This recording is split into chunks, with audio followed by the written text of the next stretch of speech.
So we have our CEO, sir, Dr. Manish Thomas, who has joined us right now. Hello, sir. Good afternoon. Yeah. Good morning. Good morning. Hello, Yeah, Mr. nice to Thomas. meet How you. are you? Yeah. Everything's going well. Finally, we happen to see each other after the initial conversation. Right. How have you been doing? Yeah, everything is going well here. So, because this was in a short this one notice, and some of the startups they are having another some engagement, so we separated among them, and I think around 16, 17 have been already registered, but the people are less. I think two, three people, good people are here. So yeah. Okay. Right. So these sessions will be recorded and it will be in our library. So, so the people can access this talk in a later stage. Many of them registered people they used to do so Mhm. because they might be having some academic or some other engagements now. So they will refer this in incoming times in the evening, and these recordings we used to share with them, all the registered participants. Okay. So they can see this sort of classes when they are convenient, and so it will create more traction. No, absolutely useful. Yes, I think that makes all the Yeah, more people are sense. coming. I think don't worry. Yes. No, that's okay. I will share slides as we get a go ahead to start, and then I can run people through Yeah, this strategy. Yeah. yeah. Please go ahead. Yeah, thank you.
Your screen is visible, sir.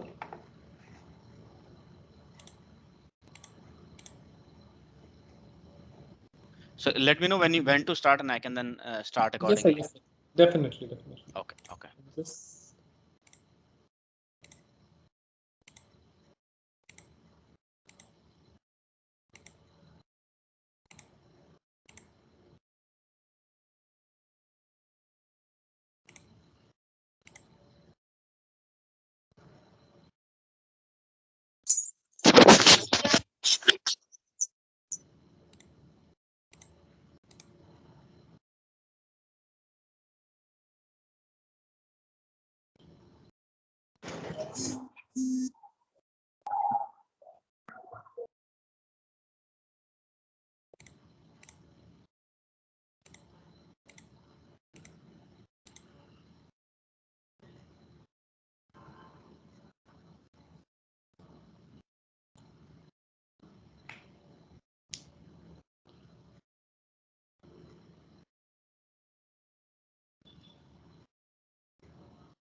Yes, sir. We'll just wait for 1 more minute, sir.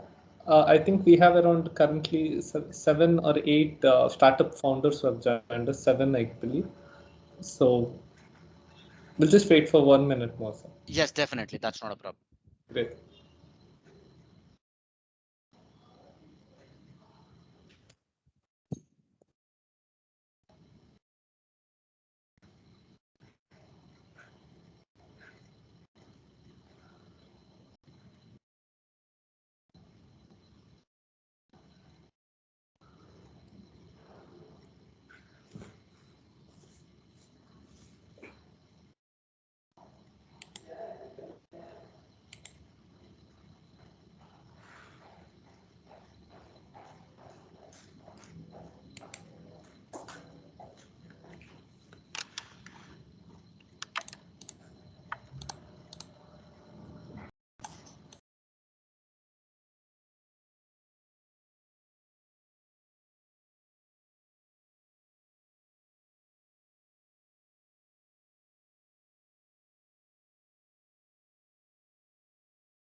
Hello, sir.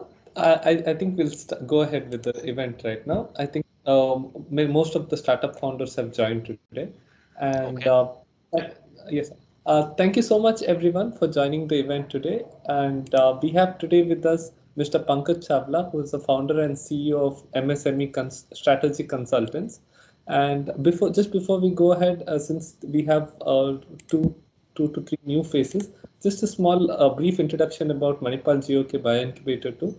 And before I introduce the speaker for today. So Manipal GOK Bioincubator, as you know, is an initiative between Government of Karnataka as well as Manipal Academy of Higher Education, MAHE. This was set up by this was set up to have a very good ecosystem in the coastal region and to establish entrepreneurs to establish entrepreneurs and entrepreneurship facilities across the region. And KTech from Karnataka Innovation and Technology Society is they're very diverse, make sure that every district in Karnataka gets an incubator which can support entrepreneurs from that locality. The Bioincubator is one of the only such setup in a tier 2 city, because most of the other bioincubators we have in the tier 1 city, that is Bangalore of Karnataka. And the Bioincubator, which is a technology business incubator, is spread across 10,000 square feet and dedicated to the startups in the field of biopharma, biomedical innovation, dental innovation, biotechnology, and healthcare and diagnostics. We here have dedicated and shared incubation facility, common and shared dedicated instrumentation facility, as well as tissue culture facility along with the office spaces. Also complementing all these facilities, we at Bioincubator help to facilitate MAHE facilities such as central and departmental instrumentation, animal house, biobanking, medical facilities, workshops, clinical trial supports, and other all the resources. Now, this is not just open for Mahe, it is open for all. And we currently have around 23 startups that are incubated at the Bio Incubator, which are working on all the trust area domains, as I earlier mentioned. Apart from all this, we also help innovators refine their ideas, help them connect with the right technical mentor, business mentors, regulatory mentors, and apart from that, regulatory consultants, and help them write grant proposals for grants like BIG, SIBRI, KTEC, Elevate, and help them on mentoring on company formation, compliances, regulatory compliances.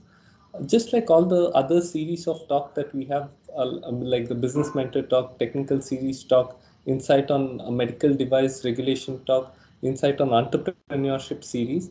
This is one of the standalone series we have, a standalone talk which we thought would be necessary for entrepreneurs because at this particular stage.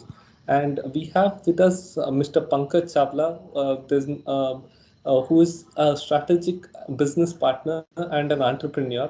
He has helped enterprises achieve operational efficacy through his innovative growth models. He is also a qualified chartered accountant with over 20 years of experience in senior management partnering, strategy formulation, strategic cost management, financial planning, process transformation, and automation across geographies, including Asia and Europe. Pankaj has a knack for legal and regulatory framework in the country, and he's technologically advanced and is passionate about AI, ML, robotics, etc. And he brings on board vast experience in implementing process-based solutions across the plethora of industries ranging from telecom giants to financial services. He's a addicted founder and has mentored startups and individuals setting their dreams into motion. Mr. Pankaj believes in enhancing the core competence of his customers by creating business growth strategies with the multiplier effect in line with the culture and the core values of the organization. We are very, very glad to have you here, sir. Thank you so much. Thank you for Thank joining you. us. Thank you, Vandit, and thank you, Mr. Thomas, for inviting me to this session and conducting this talk for your startups. I hope you all can see my screen. There's presentation on the screen that you can see. Yes, sir.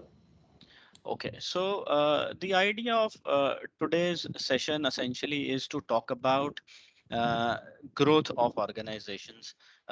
Growth has been a word which has been vastly used, but primarily not understood in the sense that which should lead to tangible results, which is where the proposition of MSME strategy comes in, where we say that every organization which is an MNC today was an MSME at a point in time. And if we walk that journey through with them, or today do an analysis of what the journey was, there are a lot of learnings that we all can implement to see where we are, where we were, and what all we can do more to achieve whatever we want to achieve in our respective businesses. So that's the real essence of the talk today, to talk about strategies. What we intend to cover is what are the barriers, what approach methodologies we can take, and obviously what support, if at all you need, that we can provide to help you grow, is something that we'll cover. uh, Primarily, definition of growth in general sense is looked at in a pyramid shape, to say how we are growing. Are we at the top of the pyramid or top of the mountain or a hill or not, is the way we look at. And always everyone tries to run up the mountain to reach the top, whereas the reality on the ground is practically reverse, which is exhibited in the slide that you see, that we all work on ground. With whatever work and effort that we do on the ground decides what we achieve in life. So people could be working just on the grass and surface, and just looking at taking advantage of the soil that we have, or maybe watering the soil and getting grass and trees and all of that. But the real meat, or the real knowledge or a growth, lies as we dig down into the ground to see if we can mine some ores, minerals, or maybe undiscovered ores like gold or something, which is at the bottom of the pyramid, not at the top of the pyramid, in the example that is exhibited here. But what happens is MSMEs work in all these spheres across the journey. But what essentially we have observed and seen is a lot of MSMEs would either be at this stage or at this stage, and as you go deeper into it, the number of MSMEs would go down, which means there's very limited competition. But what happens is, since people always struggle in between these stages, they see a lot of competition in here, and which is where margins get low, the growth doesn't seem to be right, and where we kind of can look at going beyond these barriers of 1 or 2 layers of soil digging and do the real gold digging here. And if we reverse this pyramid essentially, that is where the success of each one of us would lie in, and that is what we will talk about in this session today. uh, Now, before we see how we can help, let us look at what experts see and observe companies and their growth. So one thing which has come out time and again is that growth is not a function of size of the firm. Size of the firm grows because you grow, but growth does not get affected by the size of the firm, is the way it has been observed. What does it mean for us is, even if we are 1 or 2 people working on an idea, maybe founder, co-founder, or founder consultant or whatever, that does not mean that with those 2 people team we cannot grow. There is definitely a potential of growth with limited set of minds as well, and as we grow in size and scale, then obviously growth could potentially multiply, but it can start with 1 or 2 people as well.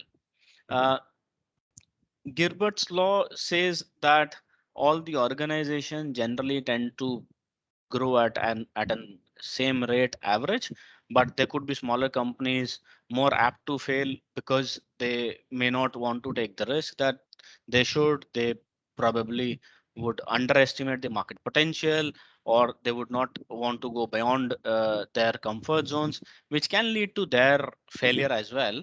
But if we assume that everyone's looking at working on achieving their goals, then growth is at an average rate is same for all the small, medium, and large enterprises. Uh, there's another belief which is important, and probably by my experience we've seen in the organization, that it is important to grow consistently, work towards that, rather than going on a just a walk as one would want to. That may not lead to growth. And for people to grow, they should have a long-term vision in mind and should sacrifice short-term gains to get that long-term vision, which is applicable for the founders as well as investors, because uh, these are two critical stakeholders which drive the organization's growth. There are stakeholders which would benefit of the organization's growth is separate, but drivers of the organization growth is mainly the investors and the founders of the organization, and those two could be same as well. So that's how experts look at growth, and which is right also to put that to perspective of various organizations. Now what happens is, what are the showstoppers now with all that? What is not allowing us to grow? While we may look at all the areas to work on, important is to look at 6 key parameters, which is what now are there on your slide, to assess and evaluate what stops us from growing. One is, if you do not have an adequate management team, you may not be able to grow as faster as you would want to. There would still be growth, but then if a founder or a CEO of an organization would want to do everything himself or herself, then probably you end up doing very limited and achieving very limited of the whole arena and spectrum of growth that you have chalked out for yourself, which is where management team adequacy comes really handy. And even if you have got management team, then there are certain behaviors that one has to look at working on, which is there should be willingness to delegate to people. If you're unwilling, then despite having the management team and they're not taking responsibilities, or someone is not giving them responsibility, delegating enough, then also it's a strategy for failure. And so the other aspect is, how do you manage aspects of your business which are beyond your forte, which is maybe finance, maybe hiring, maybe marketing. I understand from the team that primarily the audience of today's session is are largely scientists, researchers, doctors, who are obviously definitely very experience in their particular domain. But then if things like financing, hiring, marketing, etc., if do not come naturally to you, that's okay to give it to someone else, delegate, so that there's no mismanagement on that. There should be people who help you define and design the right business model, because if business model isn't right, then that's a recipe for failure. And with the growing change in the technology happening on a daily basis, we actually need to pivot our strategies, our ways of working on a daily basis. Uh, Essentially, I'll probably take a bit more time to talk about business model here, because that's important. Essentially, what happens is, uh, whatever we do, we as in not only startups or MSMEs in this forum, but and otherwise also, anyone who's operating in an economy has to make some money out of his business operations. And that money does not mean that it is a profit for the person. It would mean that that money would be used to run the economy. Could be payments to staff, could be payment to facilities, could be payments for maybe purchases of raw material, equipments, and all of that.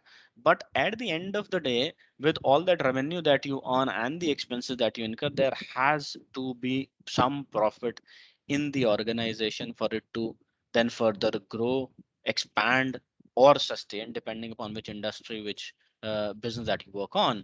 Which is where the modeling of business is very important, and the competition around is working at an amazing pace, which is tough to catch, but then important to catch as well. So if someone else's business model is better than yours, then you can be out of the market sooner than later. So that's where business model is very imperative to brainstorm, and thrash that out rightly for yourself, for long term rather than short term.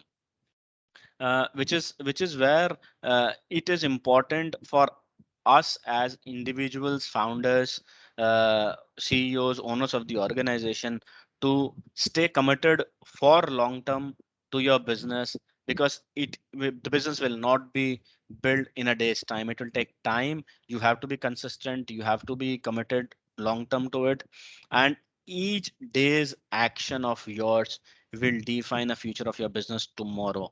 It cannot so happen that you work today and see a result a week, 10 days after. It will not happen like that. You would have to work on a daily basis. You'll have to do small things on a daily basis to get an infinite kind of returns. You'll have to create your visibility and credibility, quite important for us, which generally leads to stopping the growth of the organization. There's another important aspect, which is a KPI aspect. That's talk about the key performance indicators of your business.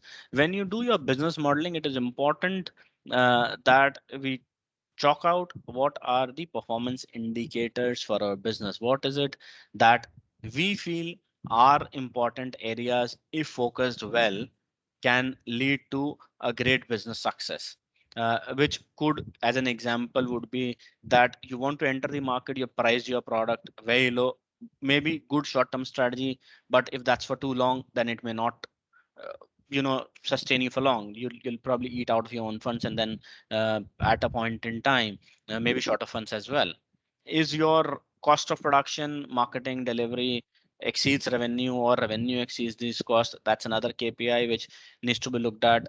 uh, all these KPIs are driven by data, which gives you information. So if you do not have enough data or enough relevant data, then that's a disastrous disconnect to have, and important infrastructure in today's market to really work on and focus on to grow in the business. Any business that you have today is technology driven. So data would help, and technology would help churn data, and then data would help you work out finding the right business steps and decisions, and then maybe invest further in technology. That's a cycle that everyone kind of follows. Then if you are in an industry which is fairly capital intensive, there is an inventory that's, you're into manufacturing or trading, there's an inventory, there's supply chain which needs to be looked at. I think that's quite a critical aspect of business and needs to be looked at really, really well, so that you do not end up mismanaging that side of the house, which can affect then the whole delivery chain of the organization. Other aspects of items which could be showstoppers for any of the organization is fourth, business planning. No matter what is the size and scale of your business, even if you kind of have a revenue of 1,000 rupee or maybe a zero, you are just a cost burning entity for now, just because the business strategy is such. Any kind of business that you do, before you open the door of the organization, it is important that you have an effective business plan, which should talk about how is it that you want to portray your business, what is your current employee and management needs, where do you stand in market in terms of SWOT, which is strength, weakness, opportunities, and threats.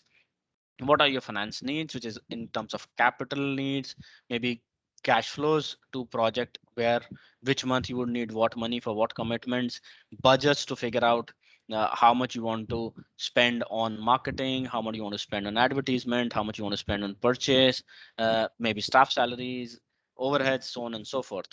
Analysis of which market you're working on, whether that market where you exist on is well analyzed and right decisions are being taken on that or not.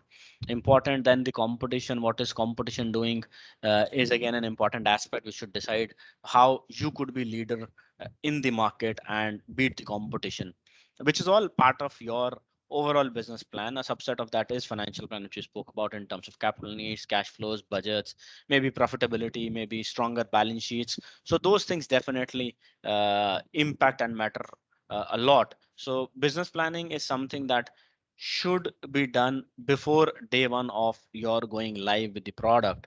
And it is not a one-time exercise that you do it and you just forget it. It's an exercise which needs to be reviewed on a regular basis. For smaller organizations, from a plan perspective, minimum annually, best is monthly if you could. Again, considering the stage and scale of the organization, if you could do it on a monthly basis, nothing like it. You close your books on a monthly basis, evaluate where you stood and compare it to where you wanted to stand actually, and figure out if you've overperformed, underperformed, and what are the drivers for such performance, and then prioritize of what driver to pull when, so that it helps you achieve the objectives that you want to achieve for your organization. Again, marketing strategy is absolutely important. You cannot practically function at a scale that you want to without marketing. So you have to think really deeper into how do you define your marketing strategy.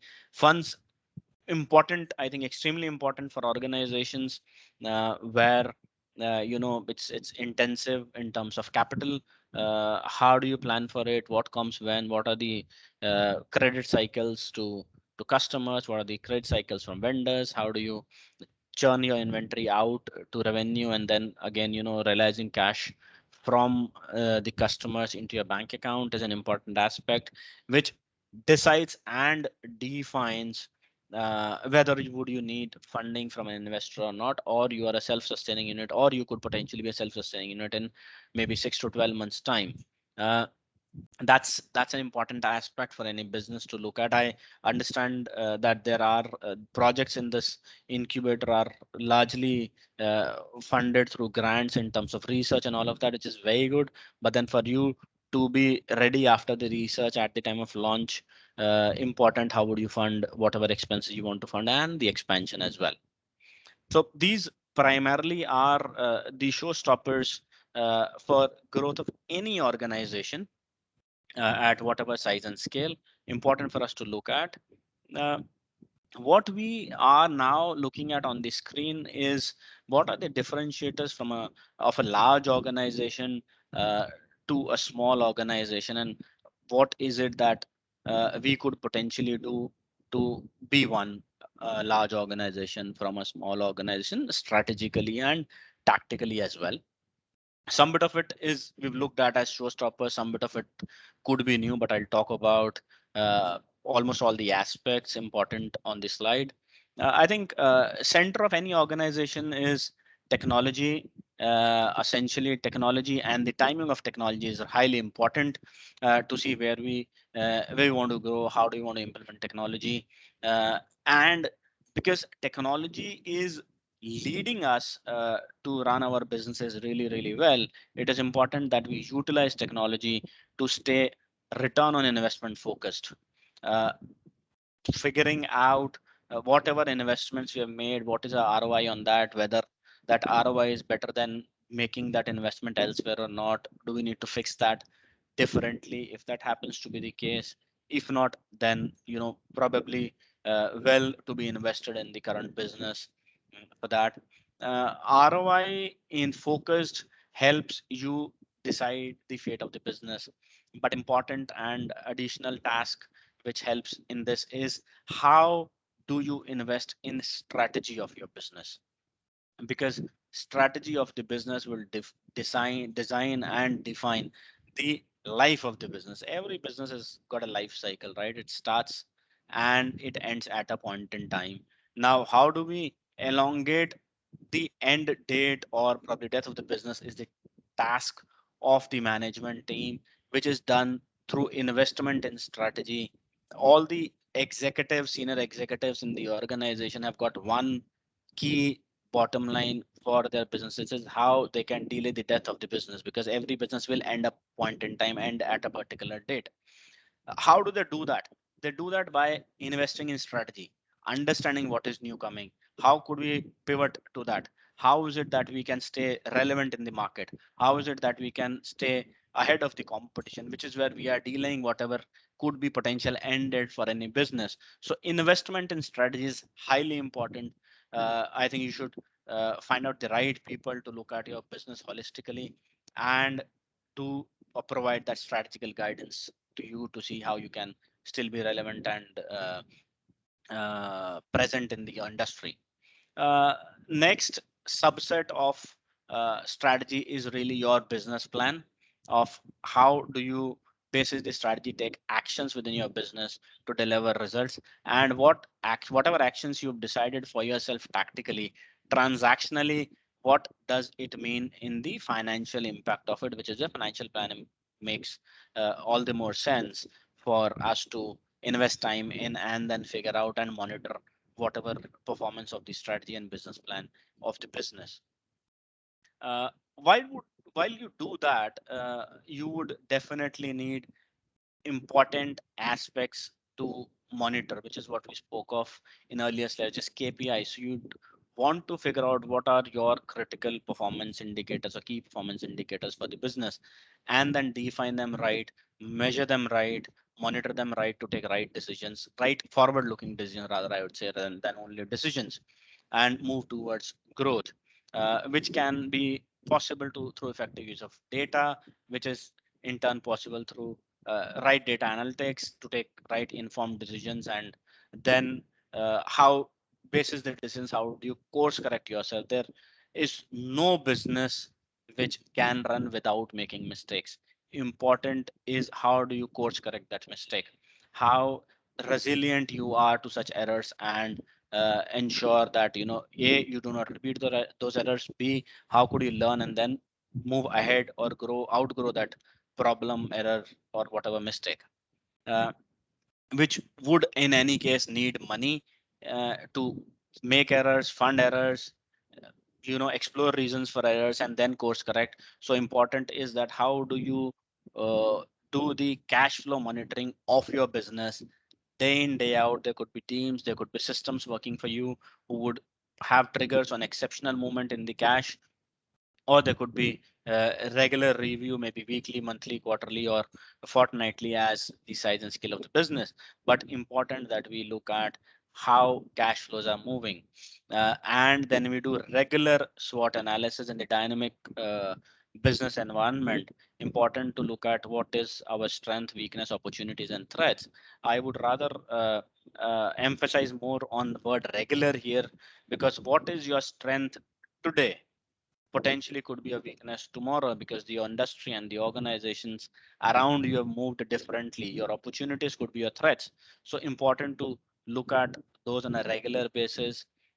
When you look at those on a regular basis, try to fix problems, work on processes, because every big organization is a process driven organization, ensuring ensuring the delivery of the process by people. But gone are the days where organizations were purely people driven and everyone would have a different way of working, and every different way of working would have its pros and cons. For any organization just scaled in past, they have worked on their processes, they have standardized the processes, and then they've hired experts in the domain to run those processes for the organization so that the process flaw doesn't happen. There's a separate thing to manage the people aspect, but then if the process remains same, your business, the chances of your business faltering in the process is very, very minute. And if you work on it on a regular basis, improvise your processes on a regular basis, then you can probably minimize those errors in that, which is where resilience is important in those tough situations. Whatever processes you may make, there will definitely be external environments which would create situations tougher than today, maybe tomorrow, day after. So we'll have to be resilient of how do you manage those tough situations and deliver whatever you need to deliver, basically strategy that we had decided for your organization. Uh, for you to be resilient and relevant, important that you, in addition to the strategy, work out how market research can help you. You should value the importance of market research in any organization, again, small or big, because that tells you what is new coming out in market. Am I ahead of market? Am I behind the market? What is it that I can do to solve uh, for being out of the space in the market? And can I do something different to be more relevant or ahead of competition is important. Hence, market research plays a very, very important role. And again, while you do all that, important is how do you create that edge by creating visibility. A lot of organizations, specifically in Indian market, are doing an amazing job, maybe amazing profits. They're earning, have got healthy cash flows. But if they are not visible, the scale of the growth of the organization is limited to the people who know about the organization. So important that we create that visibility, ensure that we've got scale, utilizing technology, start to build credibility, and maintain that for future, so that there is enough confidence in the market. It's like stock market, right, where you essentially see maybe penny stocks, you see top stocks as well, maybe large caps, but there'll definitely be penny stocks doing better for at a point in time, but with a limited visibility. There'll be large caps, amazing visibility, amazing credibility. That's how the growth comes to those businesses. So apply that same logic to your business. Work on these two important aspects. Do not shy away from experimenting. Experimenting can cost you today something, but then tomorrow it'll reap you better benefits than the cost you've incurred to experiment today. Uh, so do not shy away from experimenting. Fund sufficiency is important, and most of the large companies have sufficient funds. That is why they are able to do what they do today, maybe in terms of maybe in resilience and taking risk, maybe investing in strategy, market research, and so on and so forth that we talked about. But there are enough and more means for medium and small businesses as well to look at their finances differently, and could potentially work towards either being self-sufficient on funds or pivot their business so as to become so relevant in the market that they attract investors rather than running after investors to get funds. So that this is an important aspect which needs to be worked out. Again, important to look at it. Day one, review it maybe every 2 weeks, 3 weeks, 6 weeks, depending upon size and scale. But funds are definitely fuel for any organization. And then big companies, the way they help is they hire top talent, they hire specialized people for specific functions, which acts as investment for them, but then which reaps larger benefits for them than their investment, which is what time kind of proves. They would obviously want to invest in that talent or specialized people for 6 to 18 months to see how it performs, and by and large it performs really great and makes the organization successful. And that success, when repeated time and again as process, uh, with the help of efficient and effective human resources, which is people, you tend to get an opportunity to go transnational than limited to a particular region or a nation. So these essentially are key differentiators between MSMEs and large organizations, or maybe MNCs. Uh, from a from a solution perspective, right? We spoke about what could be showstoppers, we spoke about what could be differentiators. From a solutions perspective, uh, researchers have talked about a lot of challenges which MSMEs have faced time and again, and we've listed just top 5 challenges on this slide for you, to say where is it that MSMEs falter most. And if we target to address these 5 challenges by the Pareto principle, 80% of the problems are taken care of, which gives you an opportunity really to grow your business 10x or more faster, depending upon how you act on these challenges. Quite often, more pre-COVID, post-COVID things have started to change a bit, but still there is enough opportunity to look at it. Is the organizations, primarily startups, MSMEs, were focused on valuation than the actual value that they create. Valuation was a function, or is a function, of how many customers that you acquire, what is your reach. If you reach 10 million customers on a monthly basis, then you probably are valuated faster than an organization which reaches maybe a 1 million customer. So valuation was more a function of acquisition. But mind you, acquisitions do not come without a cost.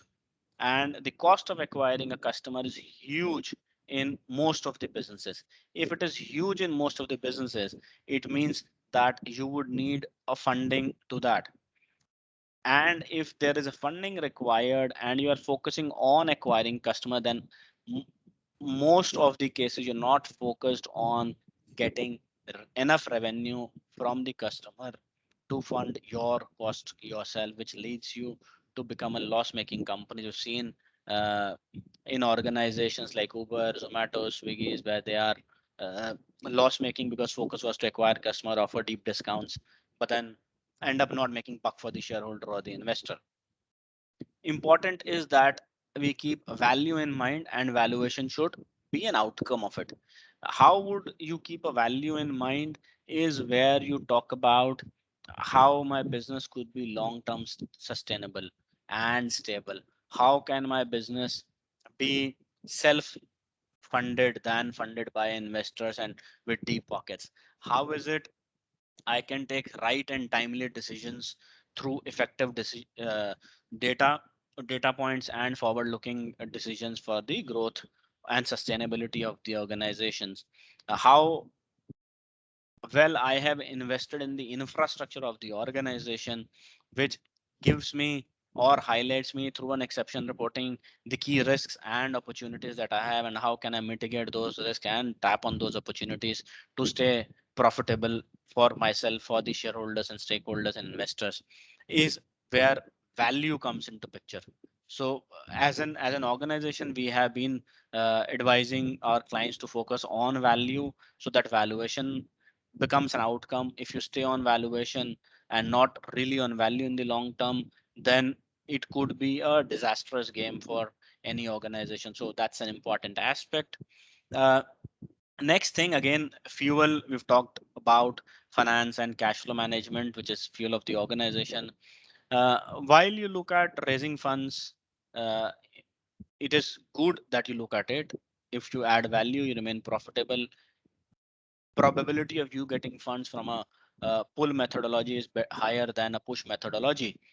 But important is in your construct of the business, how ready are you to raise funds? Do you have enough and in-depth plans for you to how would you utilize those funds? How would those funds give you enough ROI, which could fund the expectations of the investors, the expenses that you want to meet, and growth of the business as well? So readiness for the financing and adequate financing is really important, which is possible through monitoring of your cash flows very effectively, right? That is how you solve the second big problem of the organization, like MSMEs.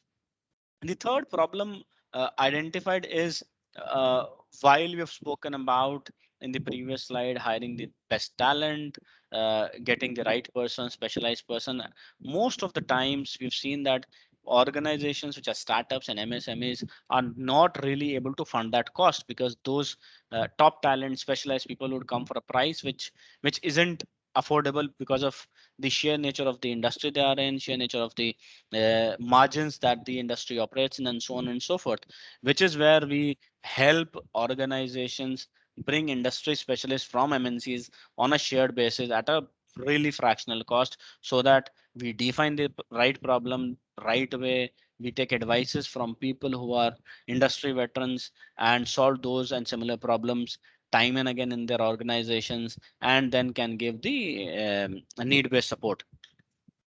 The next problem which smaller organization face is on the hand holding.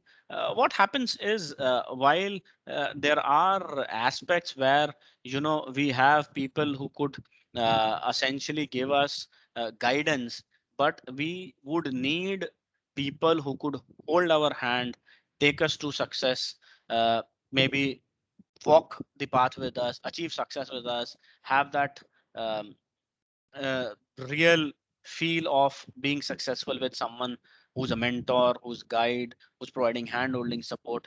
So that is also something which MSMEs have faced, which is where hand-holding supports really helps. Could be a visionary CFO support, could be a support on individual decisions for an organization if that happens to be the problem statement. If, for example, defining the pricing of a product or general pricing strategy for an organization, maybe negotiating a deal with a customer or a vendor, defining a budgetary process, compliance process. So those kind of things come really handy and add value to MSMEs in that space. The fifth important problem is that the competition that MSMEs face from mega corporates and MNCs, which is more driven by their investment in technology. You've spoken about talent, right? The investment in technology, which is the support system, which is the infrastructure that they invest in and that then get benefited from. So which is where the solutions that we had built for MSMEs are very cost-effective AI/ML solutions, which help organizations uh, implement them at a cost-effective manner in their spaces, and then can get benefited from that. And then obviously providing the training and the skill development at various stages of life cycle of the organization. So that's how essentially top 5 challenges are talked about, solved for, and deliver value, and then really long-term value addition to the organization, leading to their growth, is how it helps.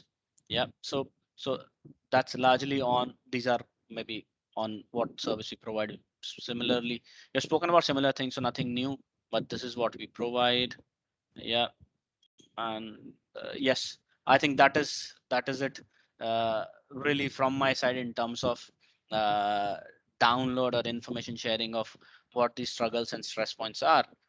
We could now when it open for questions if people may have.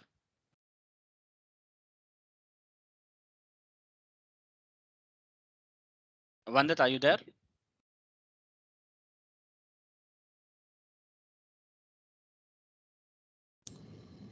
Yeah, I think any of you have questions, you can just raise, or you can start at in comment session.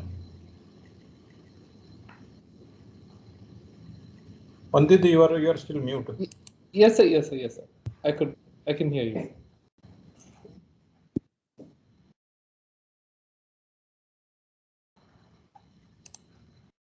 Yeah, good afternoon, sir. This is Sivakumar. Thank you for the presentation, sir. No problem. You're welcome. Please ask your Sir, question. can you just project the slide? What services do you provide? Because that was very brief. I could not. I am so sorry. I'll just project that. Hope you can see it. Okay. These are the services that we provide, and these services help you solve these all problems essentially. So I'll still stay on the services slide if that helps you. Oh, yes, sir. Yes. So, yeah. Okay, sir. So one more query is, as you rightly said, that we are all full-time academicians, scientists, and then doctors, and all those things. And we innovate and we come up with a product. So the biggest question for us is whether to out-license the technology and then just keep doing research, or do we have time to run a MSME or micro industries or something like that? That's a big question, sir. I am not able to take a decision. So I think so you'll have to take this decision wearing two different hats. Hat one potentially could be that is it the research that you have been doing is keeping you motivated enough to do another research, then you could work on probably sharing that technology or research output to someone to and give it to use as we give patents to use to people and earn out of that and work yourself out on working on next research or next product for that matter. But if you want to look at it from different hand in terms of why did you really started, if you started with a thought that once I finish this research, probably this could be revolutionary and then I would want to make money out of it and build an organization out of it, then that should drive you more as your starting point. And if that happens to be the case, then you build an organization around it. Again, as I said, every MNC was an MSME at a point in time. So you would start with an MSME to begin with, and then with your passion to work towards your goal of why you started, you can build a big organization out of it. Yeah, thank you, sir. The question follows. See how realistic and then how practical is it is for us to build an organization, because we are all we have crossed the middle age and we don't want to take a risk. We cannot resign the job and we cannot come and start up a industry from the scratch. That is very risky at this point of time. Is it possible to drive both the organization, that is we work academically from 9 to some 5, and then is it possible to build an organization beyond that time? So practically, yes. There are definitely a lot of means and ways you could do that. The only thing that needs to be fixed in this scenario is how would you work this out with your employer where you're working today. If there is no conflict of interest that side of the house, then this can definitely be worked out. Okay. So maybe important for you to then have a conversation and get a no objection from your employer that you want to do this and they've got no problem with it, then this is quite possible. And people have been doing it in different phases of their life. And I'm experiencing it with a lot of entrepreneurs already, because it is quite obvious for an entrepreneur to really start jumping to a full-time venture only when they've got enough cash flows in the business to fund their expenses, if not meet their salaries 100%. Yes, sir. So the follow-up question. Yeah. Sorry, this thing. No, that's fine. No, sir. When I met some startup entrepreneurs, they are all full-time young blood and they work 24/7. We don't have that luxury, and the market is very competitive and the technology is changing very fast. Then how do we handle this? So in one of my slides, I spoke about differentiators and I said that technology is important to function. Technology essentially is a resource, right? So how do you put your resources in motion to earn what you want to earn out of business, which could be satisfaction, which could be money.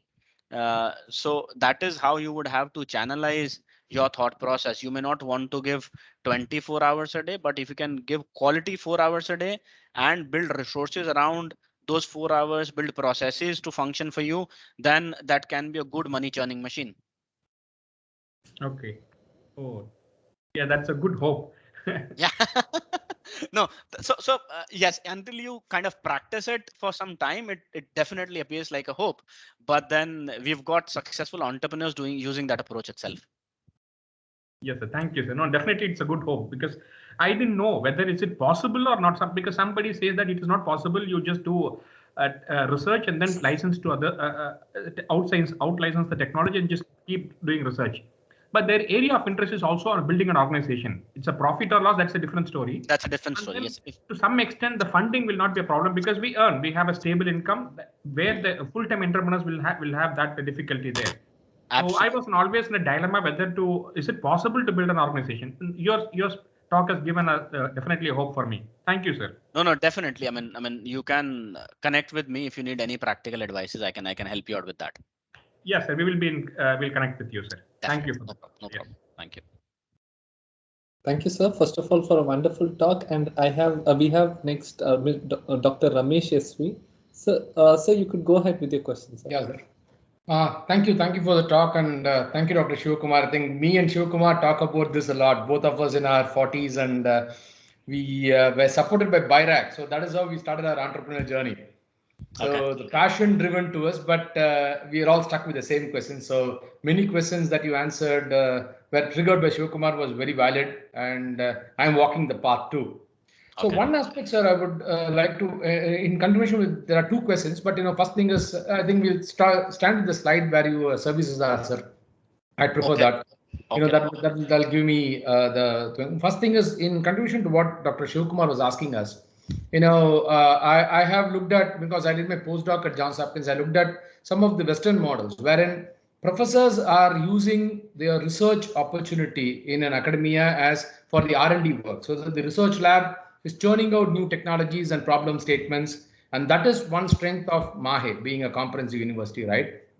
And second thing is we do have a policy, but I do see that are there any Indian good experience that from your vast experience that you've seen that academicians have transferred into saying that okay, my main scaling up will be through through the entrepreneurial venture, and then I will hold on to my research in such reputed universities to continue the R&D now, because as you rightly said, we need to keep innovating, right? We need to really look at where we are to pivot.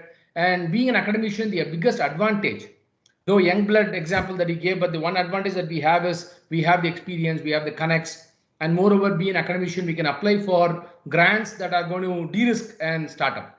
Right? That's how, so that our R&D expenses are not from the venture investments that are going in. So how do you see this, and have you seen an Indian example that is more like the Western model, that, or how do we adapt from those learnings? Okay, so let me give a different perspective to this, which could be a trigger point of to your thought in this direction. The startups that we have seen are all, as you said, most of them, not all, most of them are by the people who are in their maybe 20s and 30s, right? 25 to 35 is the average age. When they start a startup, what do they do first? They look at people who've got experience in the industry.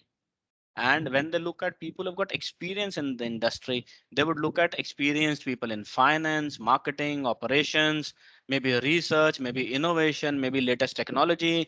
The highest and in demand for last 10 years in India is all techies, right? Whosoever has done BTech is in demand, because that's how technology is growing, right? So what do they do is they have got an idea, but they do not have an experience. That is what they staff for. The opportunity with us is we have got the experience. We've got absolute amazing deliveries also basis our experience in all the researches that we have done. So that's an amazing plus, right? What we essentially need is two things. One, rightly said, technology. If we can look at maybe using shared technologies, which is where some incubators like Mahe and others help, having, maybe giving some platform infrastructure wise, giving some platform technology wise. If we can use that with our experience, then the second thing that we need is beyond our domain. Technology is important. Beyond technology, what is important is all the support functions. If you can look at having those support functions fit in well, there is a success formula out there. Very well. Now, how do we implement that is an art which we as an entrepreneurs would need, right? So if you want to start that, you as an entrepreneur would need to build that art your own self to say, now I've got 20 resources. How do I put them into motion with whatever limited time I spare? Let's say you spare 4 hours a day. Within 4 hours, what resource to use when? What should follow the other is important. If you can structure that process well, I think it's a strategy in motion. Now, in terms of your question of people doing it, yes, there are people who have done it successfully. Few of the edtech examples, and we've seen a lot of Byju's and White Hat Juniors of the world. Right. Few of the edtech examples are people who have come right from the education industry, and they had knack for technology, or they had someone who had knack for technology and brainstormed to figure out a new formula of, dissemination of education or expansion of that work through technologies using satellite classes and all of that. And those have been really successful, right? So, Yeah, so sir. that formula definitely exists, and there are live examples. From a research side of house, which is what you specialize in, probably I would have little less experience working with those kind of professionals, but in general, academicians coming to fore in terms of entrepreneurship, amazing examples and a lot of successful ones. Makes sense, sir. Makes a lot of sense. The key take home that I really look at is, we as from this academia driven startup or faculty driven startup, we look at creating processes and clear business models depending on the feasibility, and have clear milestones. So those are key things. And one aspect that I wanted to ask you further is, when I did some stint towards market surveys and things like that, we get it. We have a very good management institute. We have one of the third top 5 leading institutes tap me with us, and we get a lot of support from them. But we are looking at interns or students working. But when I went to professionals, that is beyond our reach. They charge almost over 2 million Indian rupees, which is the funding that I have, that I might have when I even raise to a thing. So do you provide those kind of marketing kind of insight services that are more affordable for startups like us to really validate our assumptions and prioritize, the willingness to pay from a potential customer, and doing a real market analysis of our technology? Yes, we kind of do that, but in a different fashion, which is more practicable and affordable. We work on with startups on a proof of concept to begin with, whether that concept is valid or not. Right. Then we prototype with a small example. Yes, this is doable. Okay. Right. While from a POC to prototype, we work on doing and researching about how the market is looking like. Is the solution valid or not? Market will adapt to it or not?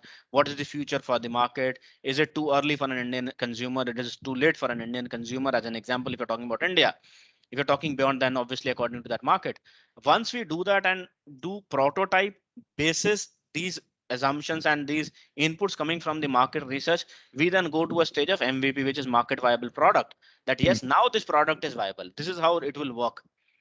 Right from processes to people to opportunity to future of the technology and so on and so forth. Okay, so you as I understand, you mean say we had to do small pilots to understand, get a good survey and supports and things like that. And Yes. Because we do have a good regulatory support, and thanks to our bioincubator GOK team, because we have a very good professional who's good at regulatory thing. But because medical devices and tech regulations are getting stronger, even in India, I'm really happy about that. But as an entrepreneur, I'm also worried about that. That's going to be one of the things that is always we need to tackle. So how do your organization has support on those fronts? So from a medical front perspective, to be specific, we currently have not worked with a lot of medical companies to begin with, but from a regulatory front perspective, which could be medical, non-medical, we've got experts in the team already. So if at all, for example, I do not have a person who's taking care of regulatory for medical, but I would still have a person who would do regulatory for, as an example, the social media, which we spoke about. There's a new governance which has come in for Twitters and Facebooks of the world. So we've got someone in the legal team to look at those parameters and what those regulations are and give that solution out to potential customers. And regulatory environment is everywhere. If you talk about Indian market or we talk about the international market, the regulations are a lot more stronger than what are there in India today. So there'll definitely be a lot of learnings coming over from that market to implement here. So all that infrastructure is there. Obviously, we have to then, as an example, specialize to what is there in medical for you. But what is there in technology for someone, we already have it. What is there in edtech for someone, we have it. What is there in healthcare in terms of app development and what are the regulations of that app? How would you use it? How would you book a consult? How the infrastructure would work? That all we already have it. Very well. Thank you. Thank you. I think that's I wouldn't take much more time. Yeah. Thank you. No, that's fine. That's okay.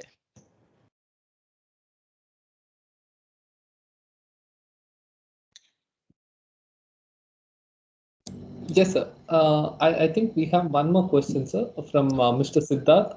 Among the all 6 potential showstopper for growth that you had mentioned, according to you, which one could be detrimental to the business growth is the question. So one which could be detrimental. I'll just quickly go to that slide because that would then help. One which could be detrimental to the success of the organization is inadequate management team. And the follow on with that is if you don't pivot, if you are not willing to delegate, if you mismanage things, business model isn't right, that is very, very critical.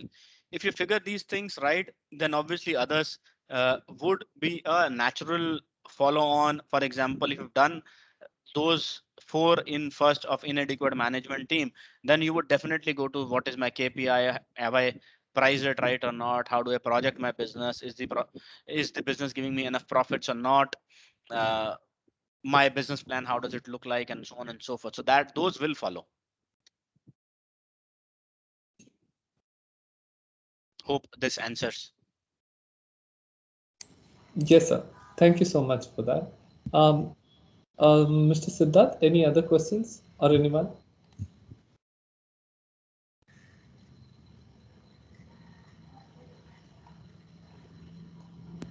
Yes, sir. I think they have done with their questions, sir. Thank you so much for clearing all their doubts, sir, as well as giving a very, very clear and crisp presentation. It was really, really lovely, and thank you so much for it. Thank you, Vandit. Thank you for the opportunity. I hope people found value in the presentation. Right. It was very interesting. I was listening to that one. Hello. And it is giving a deep insight. So once again, thank you, and accepting our invitations and having an interaction with our own startups. Right. So we will look forward to a strategic further interaction followed by what sort of collaboration we should have. Right. So some of our incubators, they are free to engage you with directly. And as an organization, we also will be keeping touch to think of further collaborations, right? Yeah. Thank you, Mr. Thomas. It was a pleasure having this session today. Thank you. Yeah, thank you. Thank you. Thank you, sir. Thank you all. Thank you, sir. Thank you.